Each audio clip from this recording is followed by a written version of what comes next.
Hello everybody and welcome to another episode of the Value Cafe podcast and another installment of the Impact Corner. This is where I have conversations with, the impact makers around us. And my aim is actually to, get into their minds, explore their motivations and their journeys. I remain your host, Esther Opone, aka The Value Ada. And with me today, I actually have another Esther on the show, Esther Ajari. How are you, Esther? Thank you for coming on the show. I'm great. Thank you for having me. Esther is the 10th child of a family of 16, a first-generation student, a final year medical student of University of Ibadan. She's the founder and director of the TriHealthon. It's a multi-award-winning non-governmental organization promoting health equity in Nigeria. She has worked on a range of development issues with the US State Department, Council of Europe, G20, China-Africa Project, and the Chinese Global Television Network. Madam. In 2018, she was an Obama's Young African Leader. It's TEDx Johannesburg's 100 Ideas, 100 Millennia Award winner. Wow. And a university's delegate to the Dream Big conference in Uganda. 2019, she was our community's Young Leader of the Decade, youngest Dalai Lama Fellow, Clinton Global Initiatives Ambassador, African Union's delegate to the Girls 20, right? Yes. Canada and Bayer's Youth Ages Summit, Brazil, and the first student to win the President's Award of Wells Mountain Initiative USA. A finalist for JCI's 10 Outstanding Young Persons in Nigeria Award, listed as a medical school's Primus honor list for the third time in a row, won the .org Impact Award Rising Star category and became a finalist for the Anzishal Prize and Global Student Prize. Wow. Okay, I think we just need to take a pause here because if we are going to spend the whole of this podcast talking about all of the things you've done. And I think you actually won another award recently, right? Yeah. Oh, what's that about? The International Conference on Family Planning, the Youth Trailblazer Award. Wow. So I get to go to Thailand in November to speak and moderate at the conference. And I'm also working with the Bill and Melinda Gates Institute to plan the conference. Wow. So you are both a speaker and a planner, Yes. event planner. I'm still going to go into how this all started for you because, you're not just winning awards because you're just there. You're actually making impact and it's wonderful that at this young age, right? And then people are actually observing and seeing that and, actually awarding those things and rewarding people going through the process. And I believe that this is going to also encourage people who are still on the journey, people who have not started their own impact journey. And people who have been there for a long while, but they seem unrecognized. Again, I know the focus is on the work and these things are just, nice side effects. This has never been the major reason at all. But then, I usually like to ask my guests this, with your extensive bio and all that, right? If nobody would remember all of those things, if nobody would see all of those things, what is that one thing, maybe in one sentence or two, that you just want people to remember you by? If they say, Esther Ajari, how would you describe yourself without those things? I feel like I want them to remember me as the menstrual sanitary pad girl. That's a weird description, okay. But all my life, all my work, I've prided myself on the work I do in the menstrual sanitation field. And I have this thing where I tell my friends that I don't think there's anybody on this planet that is as knowledgeable about menstrual sanitation as I am, because I read a lot about it. And I've seen the work we do transform the lives of girls. Like one time we met a girl that trades sex for menstrual pads. Wow. And I've read about this in Kenya, Uganda and all of that, but I never thought it was happening in Nigeria. So I think that's one thing I want everyone to remember me for. Like when you think of menstrual hygiene, remember my name. So I think that's it. That's actually very beautiful. So the menstrual hygiene girl. Yes. Okay. Esther, the menstrual hygiene girl. Wow. Well, and you also do some things around AIDS, HIV, and all of those things. Okay, so I think the work we do for HIV/AIDS really come in two ways. The first one is that we're trying to make sure that these children have access to as much nutrition as they need for their immune system to be boosted. Mm-hmm. So we teach their parents, which is the mothers majorly, because mothers have a huge role to play, mm-hmm. how to combine local food that can produce abundant nutrient for these children. Because the idea of malnutrition is not just because a family does not have access to food, but sometimes they have access to this food, they just can't combine it very well. For example, instead of milk, which is very expensive, most people can't afford it. If you are living in a riverine area like Delta State, having access to crayfish is so much easier. So you can grind that and use that in place of milk. So we have like nutritionists working on the different food timetables, and that has been really great. Why for the other work we do in the HIV aspect is that we teach HIV positive people how to mindfully meditate, because it has been shown that mindful meditation helps to increase the CD4 count of HIV positive people and decreases the HIV viral load. So we've been doing that, and even beyond all of these physical alterations that mindful meditations have, like it also helps for their mental health, because it gives them a sense of calm, a sense of understanding of who they are and what their role is in the universe. And all of this has really been a very good way to help. I feel like you just nerded out there. See me shaking my head down.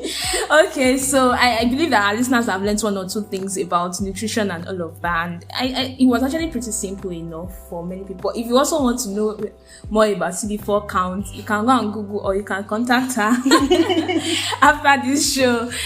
So how did this whole journey start for you? I mean, it was very interesting when I saw that you're the 10th out of a family of 16, right?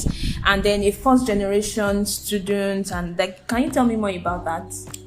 So like for me, I've always grown up in a family where we didn't have a lot. Okay. Like for example, when I was in secondary school for my first year, it took my parents 12 weeks to come up with my school fees, and I was like, wow. I was always ashamed when they come and send me out of the class, and I'm like, wow, why is it me?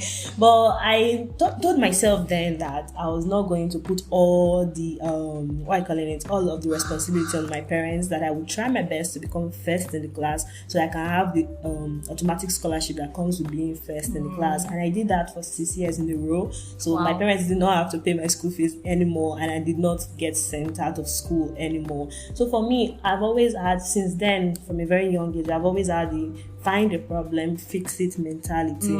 So coming to the university and seeing, getting access to knowledge in the health equity space and seeing the problems that are affecting the immediate community around me, I felt, I've done a lot for myself to be where I am right now, so I can do that for other people. So like I decided that I was going to start volunteering. How did I get into the volunteering space? This is a story I like telling. We were actually punished in secondary school because my school then was a very tush school. I don't know how someone like me decided I must go to that school, but I've always had eyes for like big things. So we were punished because we were young children doing a lot of bad things in secondary school. And so one of the punishment was basically us doing community service for 100 hours in that particular term.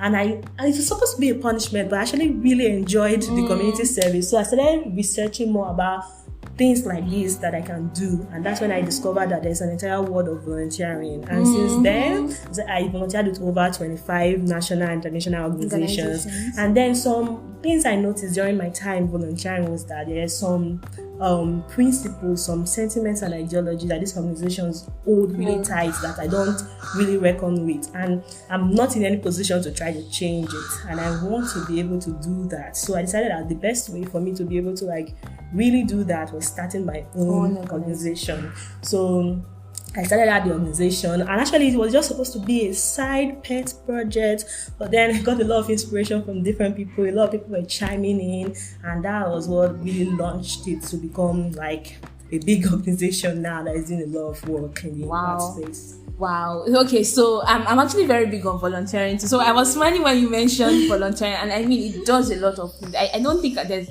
any episode on this impact corner. I think I'm just going to test that theory. Like almost every person I've recorded with for this Impact Corner segment, they've always referenced volunteering, and I'm going to keep looking out for that forever. And then I'll come and publish a paper and all of those things. And it's interesting that for some people it was For some, it was curiosity that drove them into volunteering. For some, it was seeing something or seeing someone do stuff and they were like, oh, I want to be like that, or I want to be, or some, it's really, oh, I want to boost my CV and my track record. But for you, coming out of a place of punishment, well, that's what they say, that, good thing can still come out of a bad place. and I'm really glad that turned out well for you. And look at you now, it has launched you on a very, very good path. Now, so you started volunteering, and that inspired you to start your organization, the TriHealthon. Why that name? What I know Tri stands for 3. I recognize the health in it and all of those things. And again, yeah, I mean, I know a little bit about your work and all that, but then for the sake of people who are listening, and then of course you mentioned health equity. For people that do not understand deep English, please break it down. Of course, I'm trying to tie it to what you do over at your organization. Okay, so when I decided on the name, I thought about marathon, like the entire energy, the entire commitment and determination you put into a marathon to win. And I was like, this is not a marathon, it's basically me contributing to the health space. And I was like, I need to do 3 things, because if I decide to make my organization be focused on just one thing, I literally would get bored. I get bored easily of things. So I was like, 3 things. If I'm switching from one initiative to another, it will keep me grounded and keep me really, really focused and happy with what I'm doing. So I thought, try health marathon, then I just made TriHealthon. But now the problem is that people find it very hard to pronounce it. that health and then thing or ton. They find it very difficult. So I wanted to pronounce it officially now.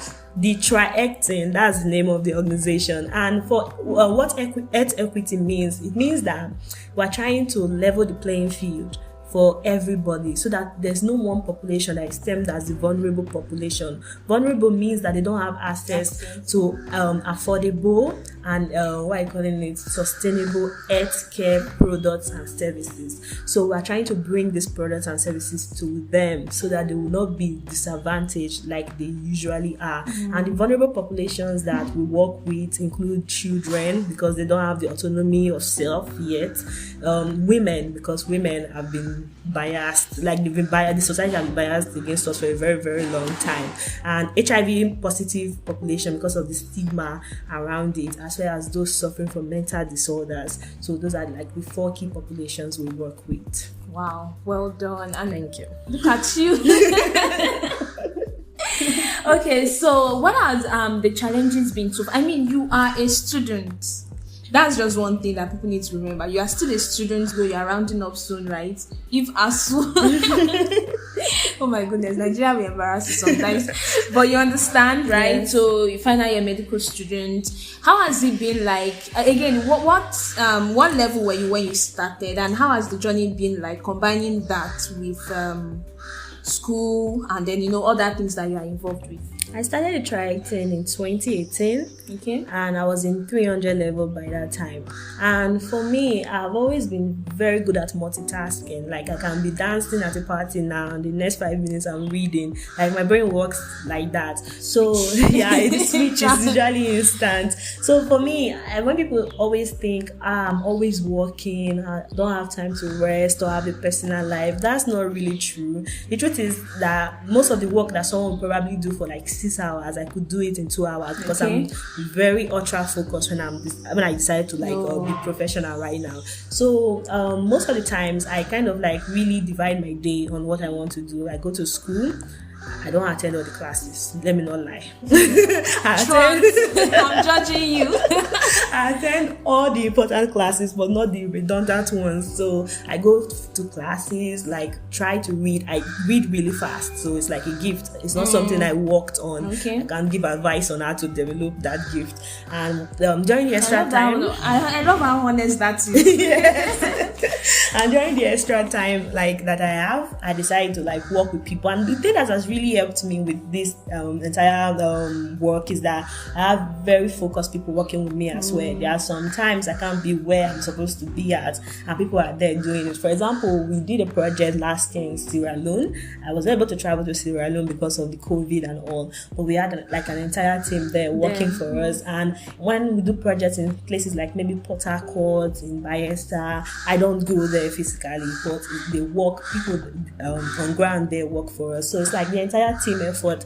But people don't really see the team behind it. They think I'm the entire face and I do all the work, but that's not true. There's like, it takes a whole village to really do the work I do. So basically, that's it. That helps. So I think that's a beautiful thing. Again, leveraging people, leveraging communities, and I wouldn't be surprised, because I mean, you're someone who has volunteered a lot, and it would make sense that your volunteers too are like they're up and doing and all of those things.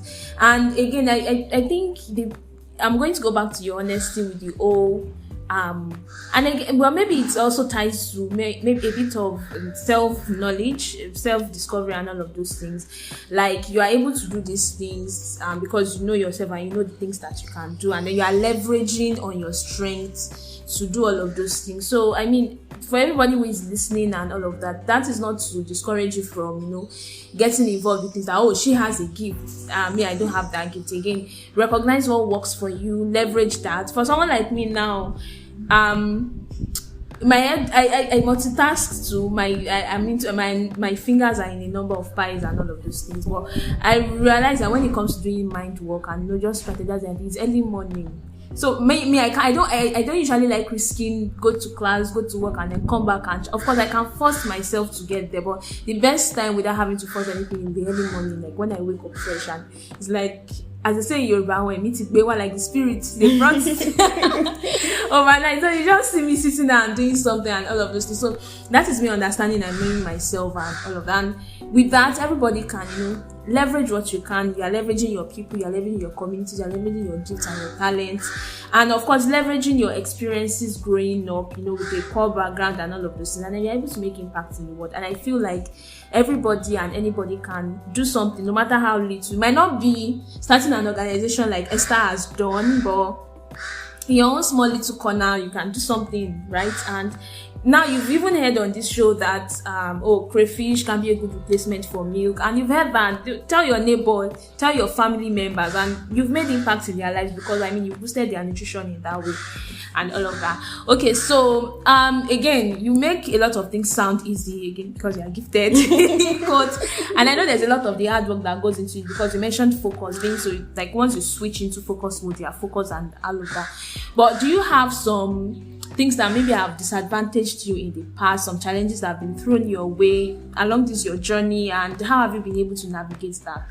Oh yeah, I've had quite a number of challenges. I think the very first one that keeps coming to my head anytime someone asks me the question is that the people I started the TriHealthon with, they joined because they were my friends. Oh. So it's not like they actually are very passionate about volunteering work. So they just wanted to join. They support me, and that's not really the team of people you really need when you want to do something this tasking, because the work we do is largely unpaid.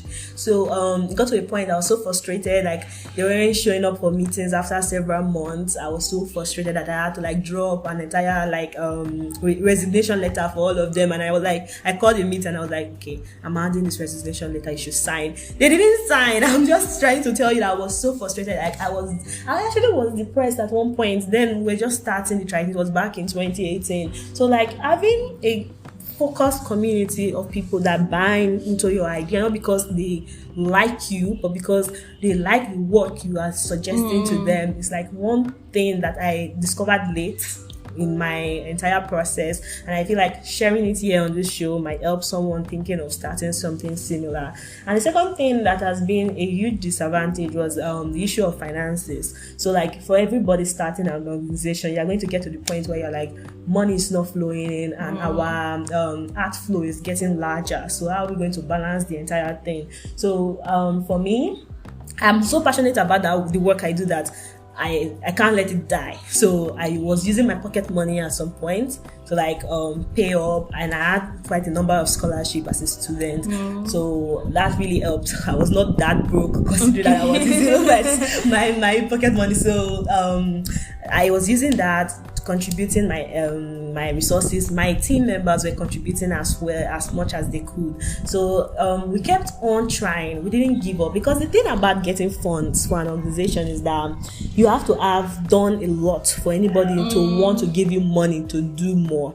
So like all these international organizations that fund people, they don't like taking a risk. They want to see your track record already before they try to fund you. So like we needed to create a track record of the things we do. So like we were using our personal money, and after we got to the stage where we had the track record, we started applying for a lot of funding. And now the thing I want to point out is that you are going to get a lot of rejection.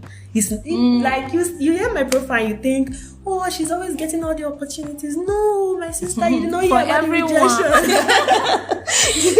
So basically, you have to really make up your mind that you are going to develop a thick skin. That when you get those love letters, I like calling those love letters. Yes. Love letters. So when you get them, you will be able to say, oh, this is just one of the bumps in the road, and move on to like the next phase. So we applied for a lot. It gave us the probability of winning a lot as well.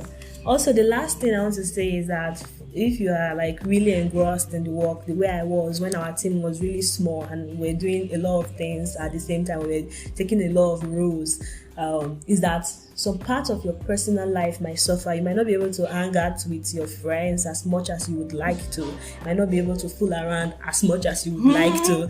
But you should know that it's a phase. The early phase is usually the most intensive, and it's going to pass as long as your organization grows. So that's like something I want to say. Wow, that's a lot. And again, the whole joining things because those people are your friends, and it's good because of everybody is enthusiastic. They want to support their friend and all of those things. And then some people also reach out to you and be like, come and join. And out of guilt, a lot of times I used to like get involved because I know this person, I don't want to, but I've learned to say no and all of that, because I actually have a script where I use, and I would be like, it will be unfair to both of us because I won't be able to contribute as I want to, which will make me feel bad, and it will even reduce the quality of my work for that, and I will not be able to like deliver, and then your work will suffer.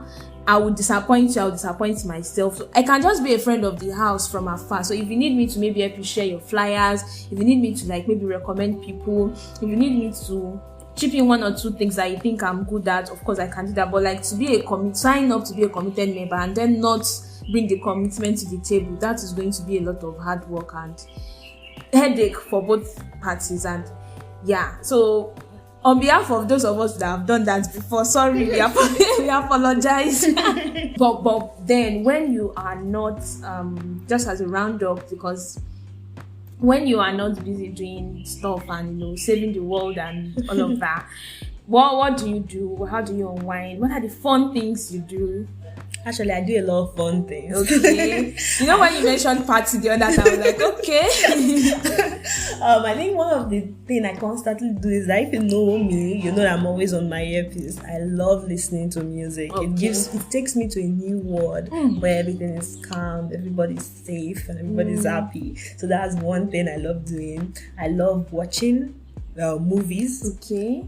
I don't like horror movies, please. The entire Nigeria is already a horror movie, so please.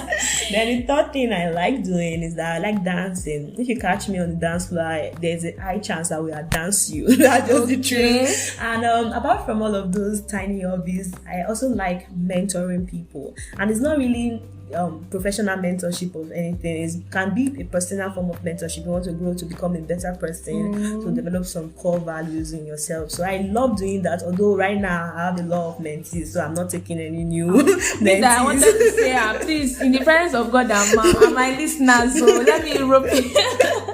And then the other thing, I think this is the most awkward thing. Anytime I tell people, they're always like, wow. Okay. I love sitting in silence.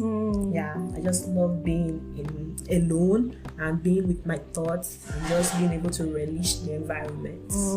Enjoy the moment. Soaking everything, just with all those Zen stuff. Yes.